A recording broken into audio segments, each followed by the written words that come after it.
नंद लाला बजो मुरली मनोहर नंद लाला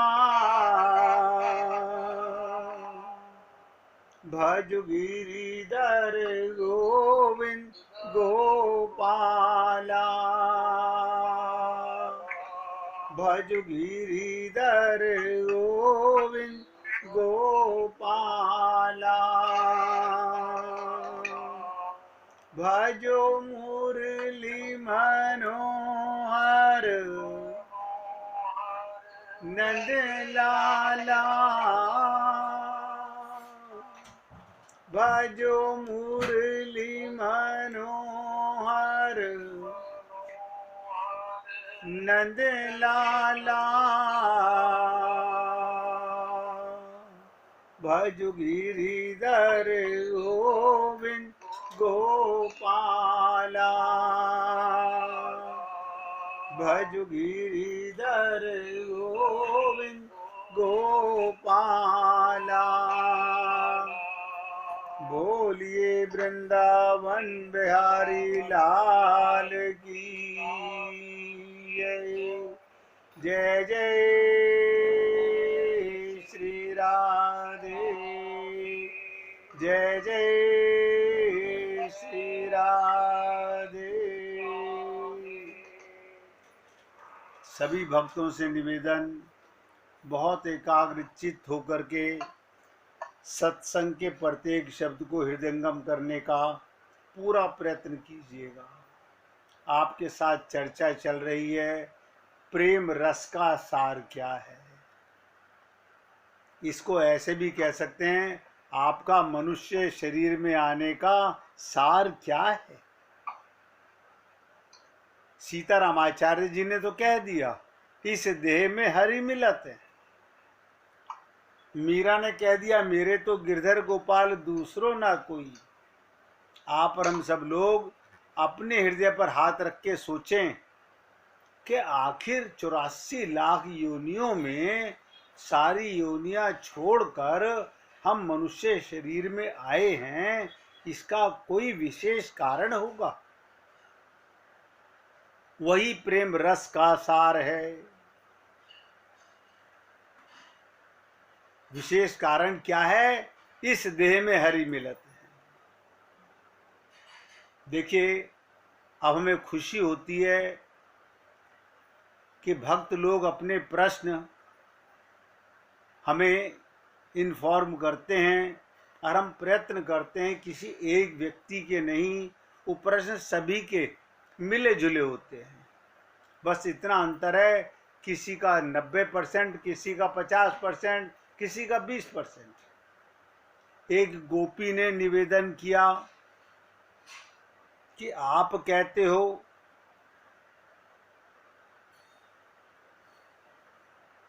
संसार झूठा है। बहुत ध्यान से सुनिएगा। आप कहते हो माया का है, मन माया का है, बुद्धि माया की है, शरीर माया का है और हम आत्मा हैं। और आप ये भी कहते हो इसी देह में भगवत प्राप्ति हो सकती है। और 2 दिन पहले राजकुमार जी ने पूछा था कि क्या मैं सभी देवी देवताओं की आरतियां करता हूं, मुझे करनी चाहिए।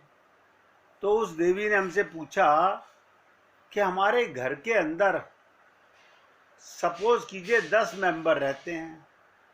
मुझे तो समझ आ गया कि मैं आत्मा हूं और मुझे भगवत प्राप्ति करनी है, लेकिन मैं बाकी सब लोगों को तो नहीं समझा सकती। तो मैं क्या करूं? मेरे जीवन में ये बहुत बड़ी दुविधा है। हमने कहा, देवी जी, केवल आपकी दुविधा नहीं है, 90% जो लोग सत्संग सुनते हैं उनकी ये समस्या है। अब बहुत ध्यान से सुनिएगा। मैंने कभी नहीं कहा कि झूठा है संसार। मैंने कहा झूठा संसार कौन सा है? जो आपने अपने मन से बनाया है। करेक्शन कीजिएगा, जिसे कहते हैं मनोमयी संसार।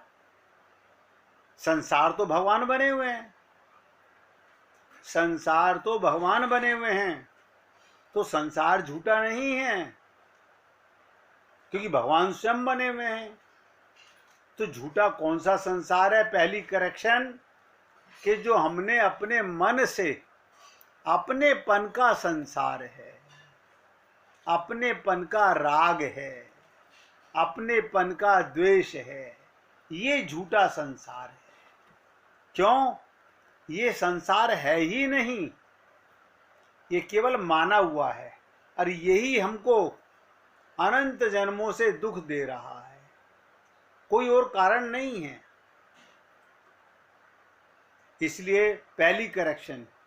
दूसरी करेक्शन, भक्ता ने कहा कि मुझे समझ आ गया कि मेरा संबंध केवल परमात्मा से है, हरि गुरु दो ही अपना, लेकिन मैं अपने परिवार के मेंबरों को तो नहीं बता सकती, वो माने ना माने। हमने तो किसी को नहीं कहा किसी को कंपेल कीजिए। मेरा सबसे निवेदन है, आप सत्संग में हैं, आपको आत्मज्ञान की बात समझ आ रही है, कोई आपकी बात को माने तो बहुत अच्छा है, ना माने तो और भी अच्छा है। जब उस पर भगवान कृपा करेंगे तो वो अपने आप मानेगा। मगर अब बहुत मूल चीज बताने जा रहा हूं, सब एकाग्रता से सुनिएगा। ये हर घर की परेशानी है कि परिवार में 10 मेंबर हैं, कोई कहता है मैं इसकी भक्ति करूंगा, कोई कहता है मैं इसकी भक्ति करूंगा, कोई कहता है मैं इसकी भक्ति करूंगा, कोई कहता है मैं उपवास करूंगा। अरे तो करने दो। हमें क्या करना चाहिए? उनके साथ लीला करनी चाहिए, जैसे गोपियों ने किया। उन्होंने अपनी सास को कभी नहीं कहा, उन्होंने अपने पति को, अपने ससुर को, अपने जेठ जेठानी को कभी नहीं कहा कि तुम कृष्ण से प्रेम करो, क्योंकि आत्मज्ञान गोपियों को था। तो आप सोचें सब, यही तो आपकी परीक्षा है। और इसी बात को और थोड़ा सा करेक्शन करने का प्रयत्न करते हैं। भगवान राम ने आकर के क्या किया? आप सब कहते हो राम लीला, लीला माने क्या होती है?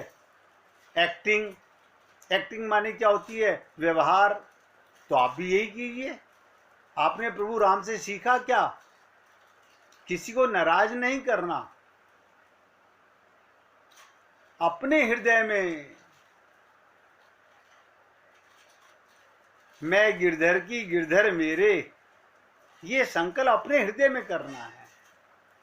बाकी परिवार के लोग ये सब अपनी अपनी ज्ञान के अनुसार अपना अपना कर्म कर रहे हैं। हमें किसी का विरोध नहीं करना कि तुम पूजा करते हो मुझे नहीं करनी, तुम इस देवी देवता को मनाते हो मुझे नहीं मनाना। ना ना, सबको नमस्कार कीजिए। लेकिन जैसे गोपियों ने एक भावना मन में रखी, जित देखूं तित श्याम मई है।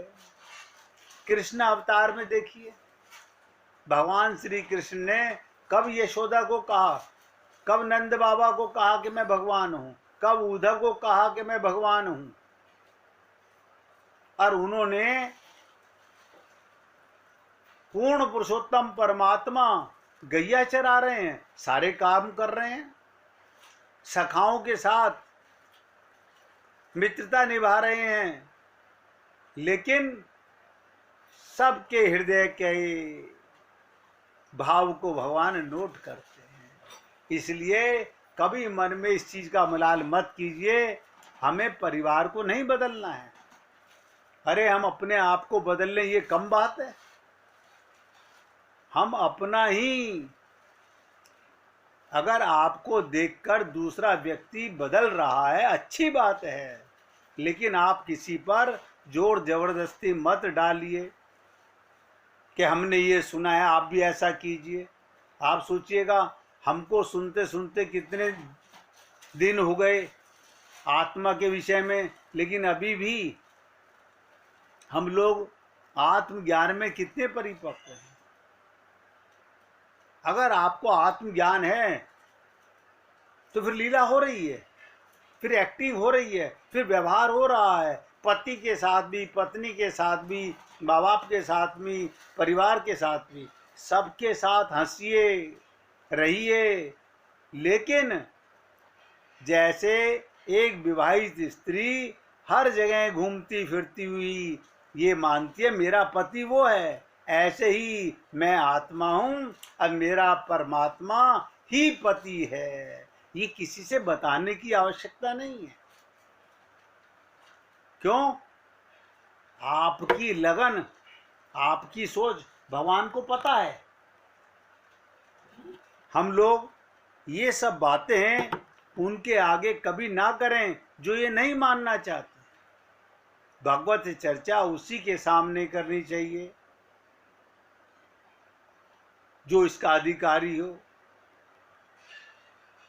इसलिए मैं आपसे निवेदन करता हूँ कि छोटी छोटी सी करेक्शन, मन में दुविधा नहीं करनी।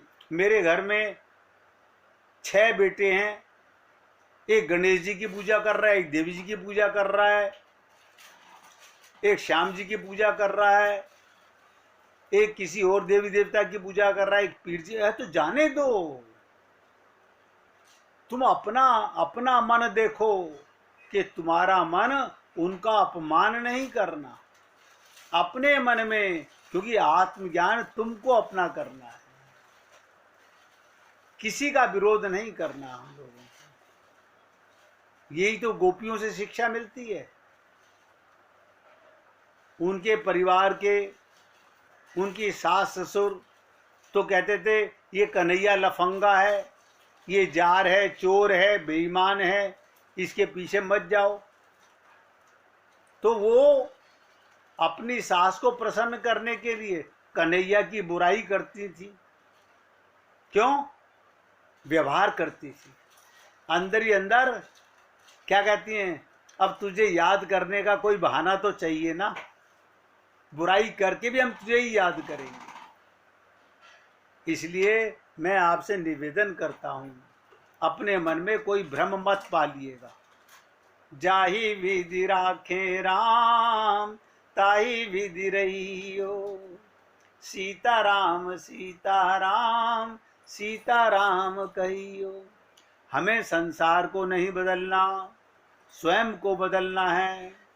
स्वयं को बदलोगे, ध्यान दो, अपनी आंखों में परमात्मा के नाम का चश्मा चढ़ जाएगा, शरीर का चश्मा उतर जाएगा, परिवार का चश्मा उतर जाएगा। अब वही परिवार के मेंबर हैं, वही काम हैं। पहले मैं अपने बेटे के लिए काम करती थी, अब मैं परमात्मा के बेटे के लिए काम करती हूँ। सब में परमात्मा है, सब परमात्मा के हैं। आप बताइए किसका अपमान मैं करा रहा हूं? इसलिए मन में जिस गोपी ने हमसे पूछा वो बहुत सुन रही है ध्यान से, और आप सब सुनिएगा। मन में विद्रोह नहीं करना, बहुत सरलता से जीवन जीना है, कोई टेंशन नहीं, मस्ती में रहना है। यही तो प्रेम रस का सार है, यही तो प्रेम मार्ग है। आत्मज्ञान का मतलब क्या? अमृत से पुत्र। अरे मुझे पता ही नहीं था, मैं भिखारियों की तरह इधर उधर मंडरा रहा था। जब मुझे पता चला, जो मैंने कल भी आप लोगों से निवेदन किया था, ईश्वर अंश, इतनी सी बात कि मैं परमात्मा का अंश हूं। सोचिएगा, सारे वेद शास्त्रों पुराणों का निचोड़ है ये। लेकिन ये बात 24 घंटे रहनी चाहिए, पूर्ण ज्ञान में रहनी चाहिए। कष्ट आएंगे, दुख आएंगे, आपके ऊपर नहीं, शरीर के ऊपर, परिवार के ऊपर, समाज के ऊपर। आपको कहीं विचलित नहीं होना। इसके लिए मैंने आपको एक बार सुनाया था कि एक पति पत्नी नौका में बैठे हुए जा रहे थे और नदी में तूफान आ गया। नौका हिलने लगी, नौका हिलने लगी। पत्नी ने कहा, मुझे बहुत डर लग रहा है, आपको डर नहीं लग रहा? पति बोला, नहीं मुझे तो कोई डर नहीं लग रहा। बोले, इतनी तेज नौका हिल रही है, पता नहीं कब पलट जाए, कब हम डूब के मर जाएं, फिर भी आपको डर नहीं लग रहा? पति बोला, नहीं मुझे बिल्कुल डर नहीं लग रहा। पति ने पत्नी को 1 सेकंड में ज्ञान दे दिया। क्या ज्ञान दे दिया? तलवार निकाली और अपनी पत्नी की गर्दन पे रखी। पूछा, तू ये बता, तेरे को अब डर लग रहा है? बोली, नहीं मुझे तो नहीं डर लग रहा। कि क्यों नहीं लग रहा? कि जब तलवार आपके हाथ में है तो मुझे डर कैसे लगेगा? बोले, बस यही बात है कि ये नौका की पतवार मेरे कन्हैया के हाथ में है। जाही विधि राखे राम, ताही विधि रहियो। इतनी सी बातें। अब जीवन में दुख तो चले जाना चाहिए। अगर अभी भी कोई सत्संग सुनने वाला मन में ये भाव लाता है हम बहुत दुखी हैं, इसका मतलब मैं सच में बोल रहा हूं। अगर किसी भी भक्त के मुख से बात निकलती है कि मैं दुखी हूं, तो आपके दुख से कहीं ज्यादा दुख ये सोचिएगा आपके हृदय में बैठे हुए परमेश्वर को होता है कि इतना सत्संग सुनने के बाद, इतना आत्मज्ञान सुनने के बाद अभी भी इसके हृदय में वो प्रेम का बीजारोपण नहीं हुआ जो मैंने रख के भेजा था। कोई भी संत महात्मा क्या करता है? कोई हमारे हृदय में प्रेम लाके रखता है ना? वो प्रेम तो पहले से है परमात्मा, बस हमें होश में लाता है, हमें जगाता है कि तुम अमृत से पुत्र हो, परमात्मा की संतान हो। ये माता पिता, ये पति पत्नी, ये बच्चे, ये सब टेम्परेरी है, ये मुसाफिर खाने के मुसाफिर हैं। इतनी सी बात है। कल मैंने आप लोगों से निवेदन किया गीता के माध्यम से भी कि भगवान ने रामचरितमानस में तो ये कहा गया, ईश्वर अंश जीव विनाशी। तो आप लोगों को लगा हम भगवान की संतान हैं, लेकिन भगवान श्री कृष्ण ने इससे भी और 2 कदम आगे बढ़ के कह दिया, ममे वांशो जीव लोके। इस लोक में नहीं, 14 लोकों में कोई भी जीव वो मेरा अंश है। अब तो इससे बड़ी और बात क्या चाहिए? सब में परमात्मा है।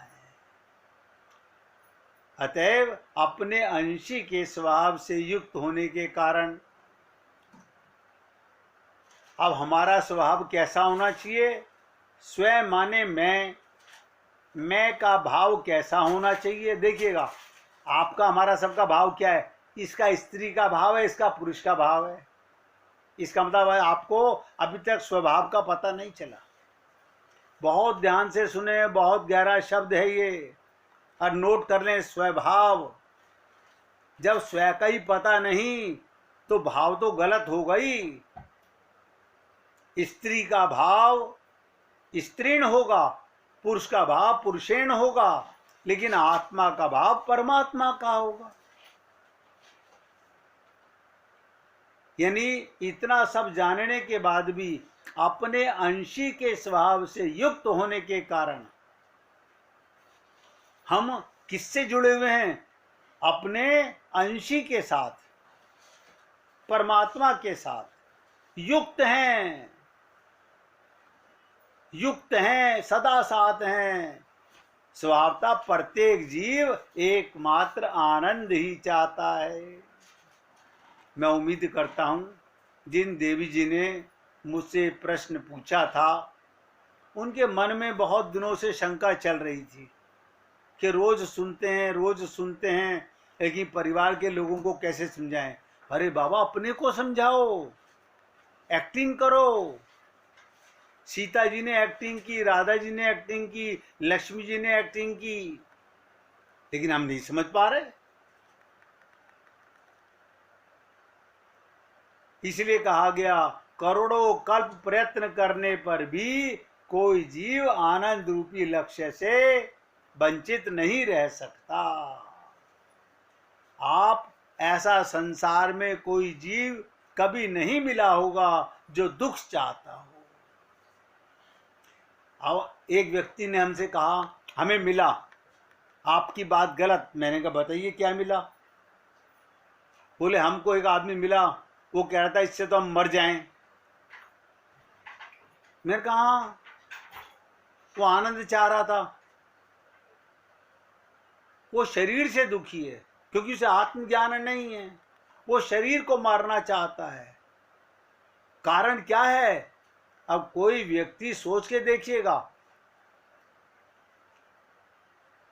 आपने देखा होगा बोर्ड के एग्जाम में बच्चे मान सम्मान को, अपने अहंकार को इतना बड़ा मान लेते हैं कि आत्महत्या कर लेते हैं, जहर खा लेते हैं, क्योंकि आत्मज्ञान नहीं है। इसीलिए आपसे निवेदन करता हूं, आगे बढ़ने से पहले सब लोग अपने हृदय में इस बात को गहराई से समझिएगा, हमें परिवार के मेंबरों को नहीं बदलना, अपने आप को लीला में ढालना है। उन्हें आपकी लीला अच्छी लग रही है, वो बदलना चाहते हैं, आपका रंग चढ़ रहा है, तो वो अपने आप आ जाएंगे आपके रंग में।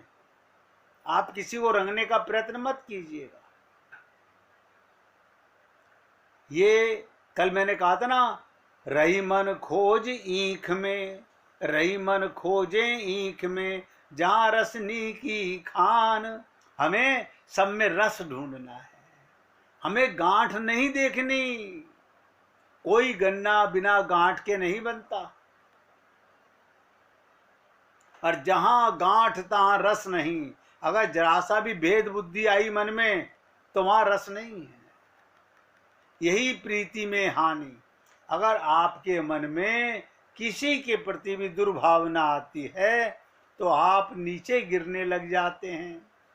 इसीलिए कल हमने आपसे निवेदन किया था, प्रेम के हर रूप में मधुरता का वास है, किंतु प्रेम की हानि कहाँ होती है? जहां गांठ उत्पन्न हो जाती है, अंतर पड़ जाता है। अब बताइएगा, आपने सामने वाला तुम्हें गाली दे रहा है और तुम मुस्कुरा रहे हो, ऐसे तो नहीं हो सकता हमसे। क्यों नहीं हो सकता? इसलिए नहीं हो रहा क्योंकि तुम तुरंत शरीर में आ जाते हो, आत्मा को भूल जाते हो। अरे उसे ज्ञान नहीं, तुम्हें तो आत्मज्ञान हो गया। आपको खुश होना चाहिए, इसमें भी परमात्मा बैठा हुआ है, ये भी आत्मा है। ये नहीं जानता, पहले मैं भी नहीं जानता था। इस बात पे हंसी आनी चाहिए, मैं भी पहले ऐसा ही मूर्ख था। यही महात्मा बुद्ध ने कहा, आप दीपो भव। मैं भी खोजता रहा, खोजने से भगवान नहीं मिलते। सब नोट करें, खो जाने से भगवान मिलते हैं। मैं के मिट जाने से। किस कदर मैं सोचता हूं, कौन से शब्द लाऊं जिससे आप आत्माओं के हृदय में ये बात घर कर जाए कि प्रेम गलियती सांकरी, जा में दो न समाये। दो होते ही नहीं हैं। प्रेम में दो का कभी प्रेम नहीं हो सकता, वहां तो स्वार्थ है। प्रेम में एक हो जाना, मिट जाना, यही सबसे बड़ा भाव है। तो जिस प्रकार ईख में गांठ के स्थान पर रस नहीं होता, सब नोट करें, उसी प्रकार प्रेम में गांठ पड़ जाने पर और आप हम लोगों को अब गांठें खोल देनी चाहिए। उसने हमारा ये छीन लिया, उसने हमारा ये, अरे बाबा तुम्हारा कौन छीन सकता है? प्रीतम साथ बैठा है, परमात्मा साथ बैठा है। अरे बाबा बहुत बड़ा वजन उतर गया दिमाग से। कल तक मन में राग भी था, द्वेष भी था, अब कोई राग द्वेष नहीं है, क्योंकि सब में भगवान है। होगा वही जो राम रचि राखा, कौन हमारा बुरा कर सकता है, ये होना चाहिए। अब 1 मिनट भगवान का कीर्तन करेंगे। गोविंद गोविंद